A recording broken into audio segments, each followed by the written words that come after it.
मैं कर्म योगी हमारे इस मतदाता संघ चैनल पे आपका स्वागत करता हूं। मित्रों, जैसे कि हमने कुछ भागों में इतिहासों से संबंधित भारत में मार्क्सवादी इतिहास लेखन के विषयों को लेकर के हमने जो वीडियो अपना जारी किए हैं, तो उसी से संबंधित इतिहासों से ही संबंधित इस विषय को हम आगे बढ़ाते हुए अब आपके सामने पुनः हम उपस्थित हुए हैं। तो आइए मित्रों, हम कार्यक्रम को हम शुरू करते हैं और इस तथ्य को हम आगे लेके हम चलते हैं। मित्रों, यहाँ मार्क्सवादी इतिहासकारों की कमियां गिरी और राजनीतिक कर्म का एक और नमूना मिलता है। भारतीय कम्युनिस्ट पार्टी की राजनीतिक लाइन जैसे जैसे बदली, वैसे वैसे 1857 के बारे में मार्क्स के विचारों को भी फेर बदल कर पेश किया गया।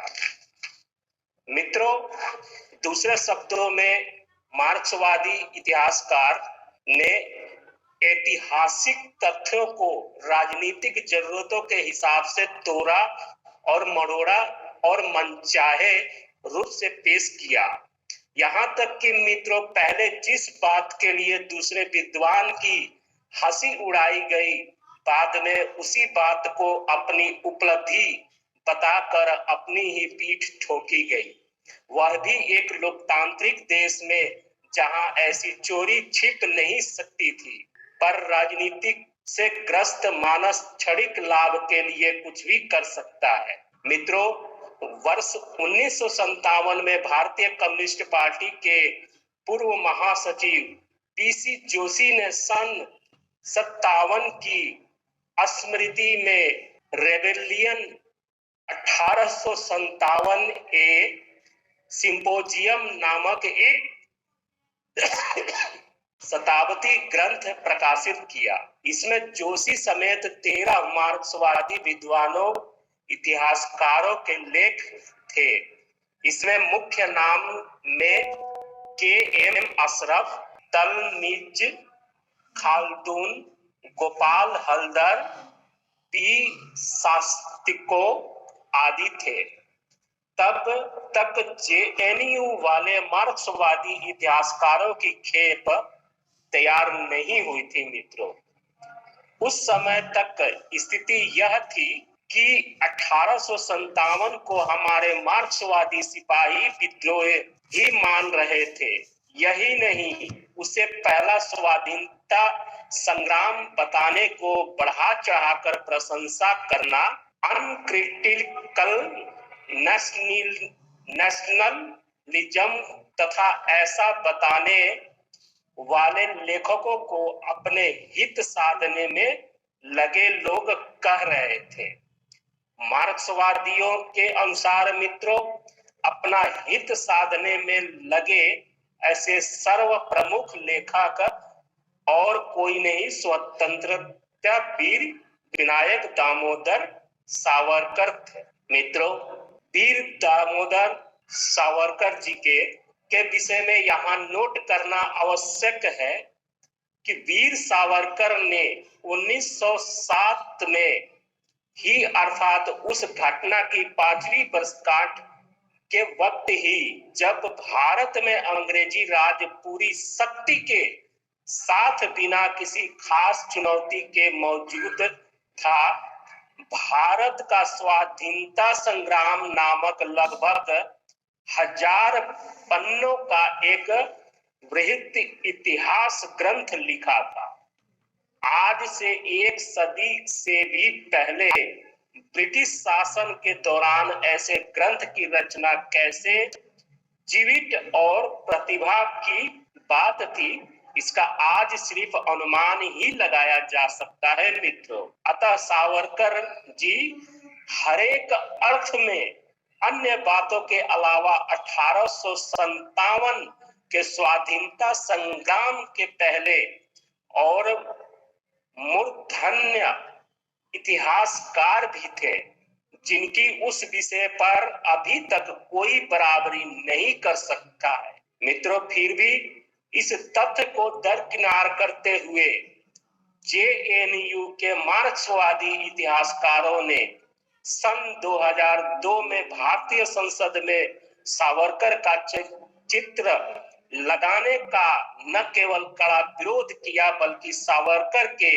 बारे में अत्यंत अपमानजनक और झूठी बातें भी कही। मित्रों, प्रोफेसर मृदुला मुखर्जी ने लिखा, सावरकर को महान क्रांतिकारियों की श्रेणी में रखना अपराध है। उस सावरकर के लिए यह कहा जिसके सम्मान में मित्रों सुभाष चंद्र बोस जी, चक्रवर्ती राजगोपालाचारी, श्री विष्णु सुखाराम खांडेकर, जनरल कृपा जैसी अनगिनत हस्तियों ने ही नहीं बल्कि M.N. राय, S.A. डांगे तथा S.M. जोशी जैसे क्रांतिवादियों ने भी खुले हृदय से कसीदे पढ़े हैं। मित्रों, वीर सावरकर ने 1857 का बृहद इतिहास भी लिखा। यह तो बस एक बात है, इसके अतिरिक्त वह अप्रतिम क्रांतिकारी, दृढ़ राजनेता, समर्पित समाज सुधारक, अच्छे दार्शनिक, दृष्टा और कवि भी थे। मित्रों, इतनी बहुमुखी प्रतिभा और कर्म योग के धनी की स्वाधीनता आंदोलन में उनके जोड़ का व्यक्तित्व ढूंढना आसान नहीं है। बहरहाल 1957 तक भारत के मार्क्सवादी इतिहासकार 1857 को विद्रोह मात्र कह रहे थे मित्रों, जबकि उसे स्वाधीनता संग्राम बताने वाले एकमात्र सावरकर जैसे लोगों को यह मार्क्सवादी लोग अपना स्वार्थ साधने वाले बता रहे थे। किंतु दो ही साल में मित्रों, जब 1959 से मॉस्को से रूसी मार्क्सवादी ने उस घटना का मूल्यांकन भारत का पहला स्वतंत्र युद्ध का कर किया, तब से सभी भारतीय मार्क्सवादियों का रुख बदल गया मित्रों। न केवल वे अपने पुराने रुख से पलट गए बल्कि स्वयं को, कम्युनिस्टों को ही इस बात का श्रेय देने पर तुल गए कि इन्होंने ही 1857 को सबसे पहले भारतीय स्वाधीनता संग्राम बताया। उन्होंने सावरकर को एकदम भुला देने की कोशिश की, जिन्होंने कम से कम आधी सदी पहले यह मूल्यांकन वह भी बृहद ग्रंथ लिखकर किया था मित्रों, ये है मार्क्सवादियों और कम्युनिस्टों की एक बहुत ही घटिया नीति और दोगलेपंथी इस देश के लिए। और यही है लेनिनवाद, मार्क्सवाद, वामपंथ, कम्युनिस्ट, यही है चरित्र मित्रों। किंतु सबसे दिलचस्प सवाल अभी शेष है मित्रों, क्या सचमुच कार्ल मार्क्स ने 1857 को भारत का स्वाधीनता संघर्ष बताया था? यदि इस विषय पर मार्क्स एंगल्स के तमाम लेखन को देखे तो एक बार फिर मार्क्सवादियों की कीमियागिरी पर दंग रह जाना पड़ता है मित्रों। वस्तुतः 1853 से लेकर अंत तक मार्क्स या एंगल्स ने कभी 1857 को स्वाधीनता संघर्ष नहीं बताया। वे उसे न केवल सिपाही विद्रोह मान रहे बल्कि उस पूरे प्रसंग में मार्क्स एंगल्स की संपूर्ण सहानुभूति अंग्रेजों के साथ थी। इसका कारण उनका यह दृष्टिकोण था कि भारत की एशियाई जड़ता और आत्मनिर्भर ग्राम समाजों को पूरी तरह नष्ट किए बिना भारत कम्युनिस्ट क्रांति की दिशा में बढ़ नहीं सकता था मित्रों। ये मार्क्सवादियों का नीति थी। इसलिए अंततः अंग्रेजों द्वारा भारत का विध्वंस और लूट एक प्रगतिशील घटना थी। मार्क्स यहाँ अंग्रेजों द्वारा ढाए गए जुल्म सितम से पूरी तरह परिचित थे, फिर भी उन्होंने उसका स्वागत किया था। महान कवि गेटे को उद्धृत करते हुए उन्होंने लिखा, क्या हमें इस उत्पीड़न से कष्ट होना चाहिए, जबकि यह हमारे लिए बड़ी खुशी लाने वाला है। मित्रों, मार्क्स के ख्याल में अंग्रेज भारत में अर्ध सभ्य अर्ध बर्बर भारतीय या हिंदू समाज का ध्वंस कर एक प्रगतिशील भूमिका निभा रहे थे। हालांकि स्वयं मार्क्स के ही कई विवरणों के से भारत का यह मूल्यांकन पूरी तरह अंत विरोधी ठहराता है। उदाहरण के लिए वे भारत के में ब्रिटिश अधिकारी, बाद में ब्रिटिश सांसद बने जॉर्ज कैम्पबेल 1824-1892 को उद्धृत करते हुए लिखते हैं कि भारत की बहुत बड़ी आबादी में महान औद्योगिक ऊर्जा है, वह पूंजी इकट्ठा करने में समर्थ है, गणितीय क्षमता में अद्भुत और अंकों तथा विशिष्ट विज्ञान के लिए प्रतिभावान है। इसी तरह मित्रों, 19वीं सदी में भारत की यात्रा करने वाले रूसी लेखक अलेक्सेई दिमित्रियोविच साल्तिकोव 1806-1859 को उद्धृत करते हुए मार्क्स लिखते हैं कि भारत के साधारण लोग भी इटली के लोगों से भी अधिक जहीन और सुसंस्कृत हैं। इस स्थिति में यह बात समझ से परे हो जाती है कि तब वैसे लोगों से भरा समाज अर्ध सभ्य या अर्ध बर्बर कैसे कहा जा सकता है। शायद यह मार्क्स परिकल्पित विचारधारा की मांग ही थी, जिसमें सामाजिक विकास क्रम के लिहाज में से एशियाई समाजों को यूरोपीय औद्योगिक समाज के मुकाबले पिछड़ा और नष्ट किए जाने योग्य माना ही जाना था।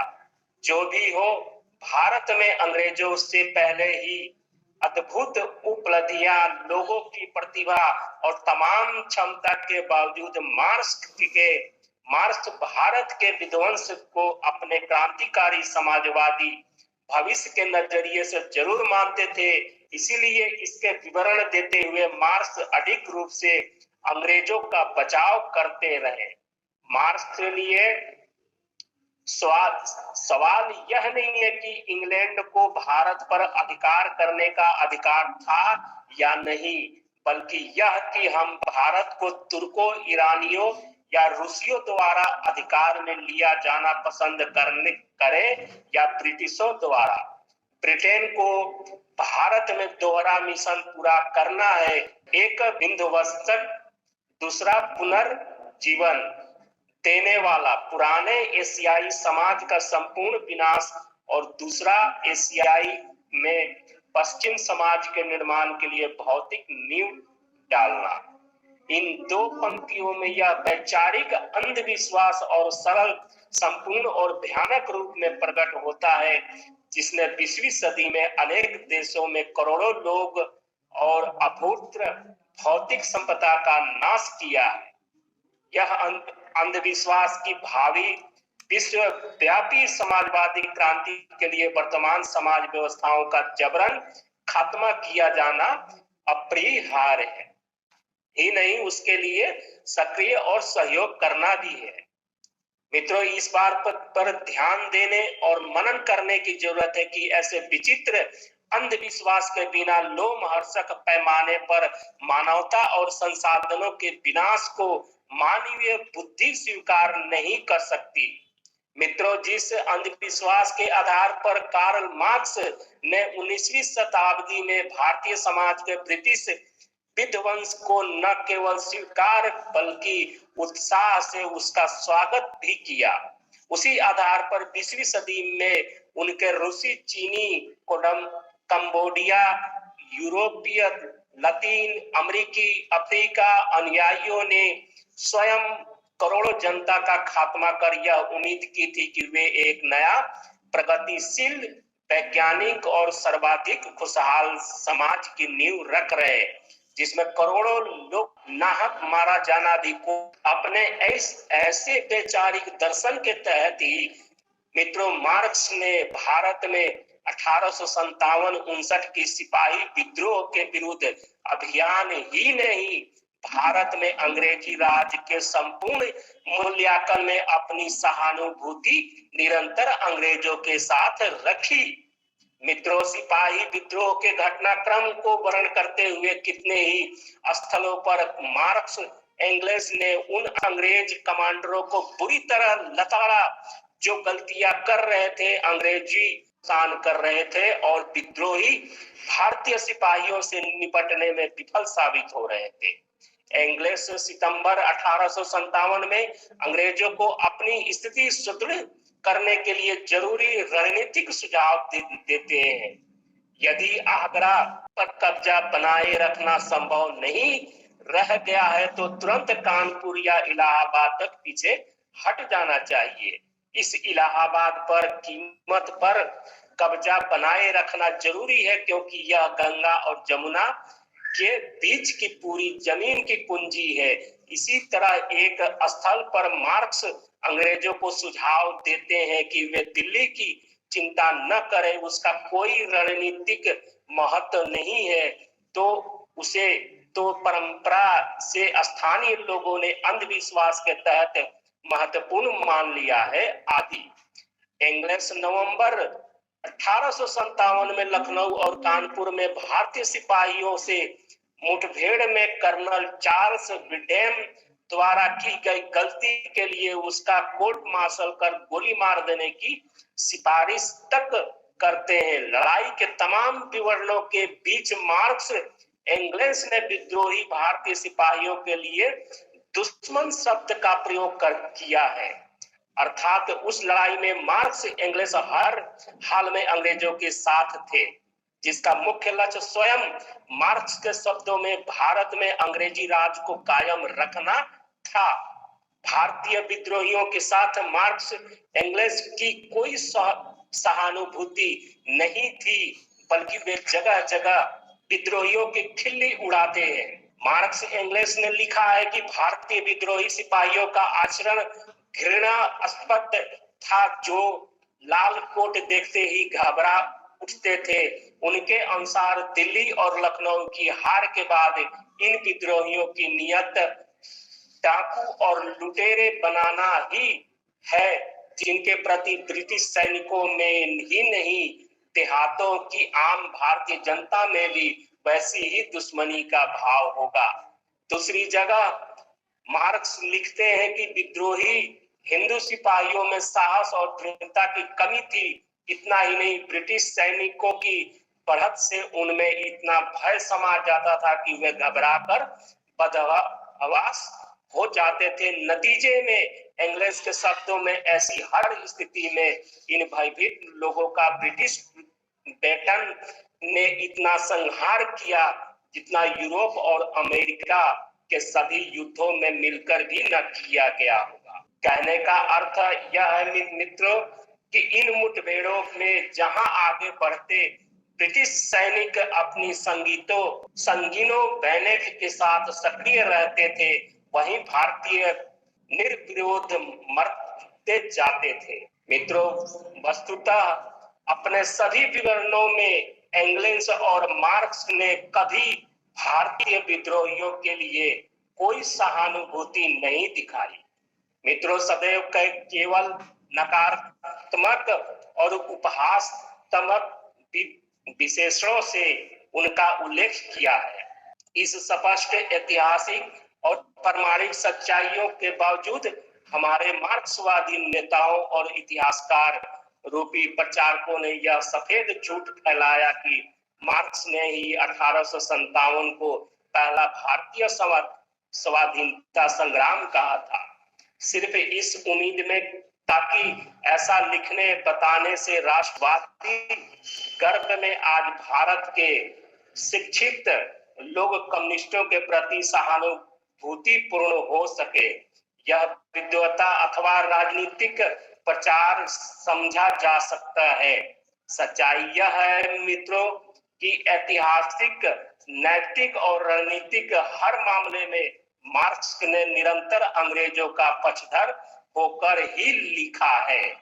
यह बात और है कि ऐसा करते हुए वे एशिया में पश्चिम समाज के निर्माण का स्वप्न देख रहे थे, जिनका बिना विश्व क्रांति संभव नहीं है।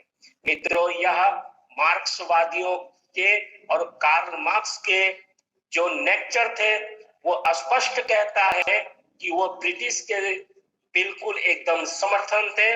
वो कतई भी हमारे भारतीय संस्कृति, भारतीय समाज से उनका किसी भी प्रकार का मतलब नहीं था मित्रों। और यही होता है जो हमारे आज के डेट में जो हमें जो सुनाया जाता है समाजवाद, फलानावाद, ढिमकावाद, वास्तव में ये मित्रों हमारे साथ एक तरफ से छल है। और यही सब इतिहासों में गोल मटोल करके ये सब मिलावट किया गया है मित्रों। इसी के साथ मैं आज का यह कार्यक्रम समाप्त करते हुए फिर मैं पुनः अगला भाग इस इतिहास से संबंधित लेके आऊंगा। तब तक ले मैं आपसे विदा लेता हूं। और यह वीडियो और यह जानकारी आपको अच्छी लगी हो तो कृपया हमारे इस चैनल को सब्सक्राइब, लाइक करें और हमारा सहयोग भी करें और इस वीडियो को ज्यादा से ज्यादा शेयर करें, जिससे कि समाज में हमारी इस जागरूकता मिशन को आगे बढ़ सके। तब तक के लिए इसके बाद मैं आपसे विदा लेता हूं। धन्यवाद। जय श्री राम। हर हर महादेव। भारत माता की जय।